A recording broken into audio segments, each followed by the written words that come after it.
चाचा चौधरी और साबू समुद्र तट पर।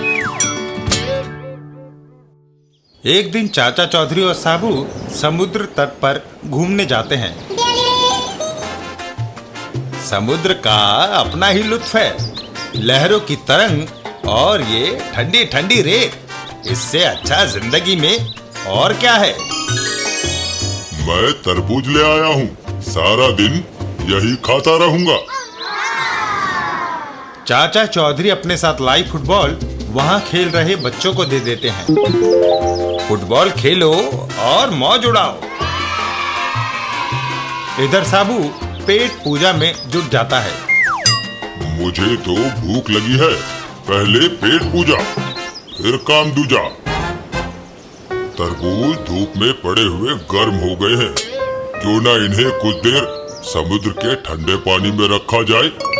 ये सोचकर साबू समुद्र के अंदर चल देता है। जब ये ठंडे हो जाएंगे तो इन्हें खाने में ज्यादा मजा आएगा।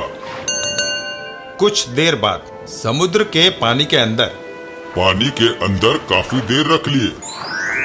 अब तक ये तरबूज ठंडे हो गए होंगे। इधर समुद्र में एक नौका। धनपत। हाँ गणपत, यार भूख लगी है। तेरी भूख मिटाने का इंतजाम ही तो कर रहा हूँ। तभी धनपत को तरबूजों से भरी हुई एक टोकरी दिखाई देती है। वो देखो कितने तरबूज। और वो अपने हाथ में थामा हुआ कांटा घुमाने लगता है। धनपत कांटा टोकरी की ओर उछाल देता है। इतने सारे तरबूज हम दोनों की भूख मिटाने के लिए काफी होंगे। और कांटा जाकर टोकरी में अटक जाता है। हाँ, कांटा ठीक जगह लगा। आजा आजा। धनपत जैसे ही कांटे को अपनी ओर खींचता है तो साबू पानी में से निकलकर कांटे को पकड़ लेता है। हैं? पहलवान, मैंने तुम्हें नाव में बुलाने के लिए कांटा फेंका था। यह नाव में बैठकर आराम से ठंडे ठंडे तरबूज खाओ।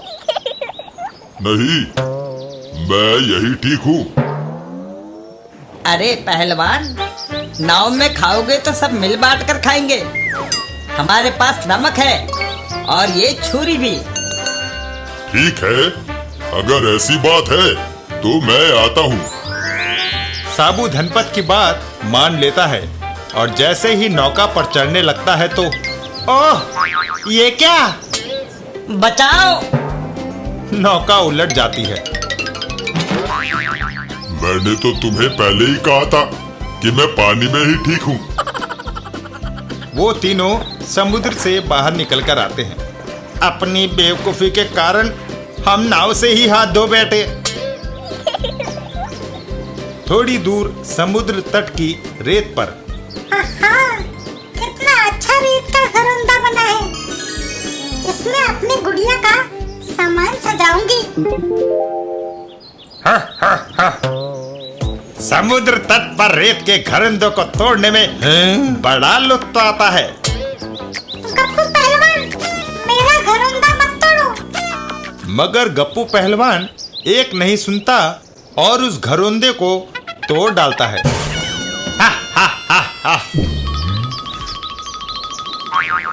और गप्पू पहलवान वहां से भाग जाता है।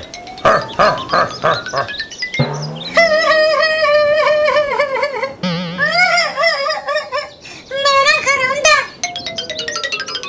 तभी चाचा चौधरी वहां आते हैं। नीली, क्यों रो रही हो? गप्पू पहलवान ने मेरा घरौंदा तोड़ डाला। चुप हो जाओ, मैं तुम्हारे लिए नया घरौंदा बना देता हूँ। और चाचा चौधरी नीली के लिए एक नया घरौंदा बना देते हैं। लो, नया घरौंदा तैयार हो गया। ये सिर्फ नीली का है। वाह, पहले से भी बढ़िया। नीली, खेलो और मौज मनाओ। जो कोई तुम्हारा घरौंदा तोड़ेगा वो हफ्ता भर पछताएगा। इतना कहकर चाचा चौधरी वहां से चल देते हैं। तभी गप्पू पहलवान वहां फिर से आता है। नया घरौंदा, मेरे लिए मजाक बनाने का एक और मौका। गप्पू पहलवान, चाचा चौधरी ने कहा है जो इसे तोड़ेगा वो 1 हफ्ते तक पछताएगा। वो बकवास करता है, मैं इसे तोड़ने जा रहा हूँ। देखो। इतना कहकर गप्पू पहलवान अपना पांव हवा में उठाता है और पूरी ताकत से घरौंदे पर दे मारता है। आई! घरौंदे के अंदर रखे हुए कांटे उसके पैर में घुस जाते हैं। ये क्या? इस घरौंदे में कांटे रखे थे? और फिर कुछ देर के बाद डॉक्टर ने कहा है कि पैर में 1 हफ्ते तक पट्टी बंधी रहेगी। अब ये कभी घरौंदे नहीं तोड़ेगा।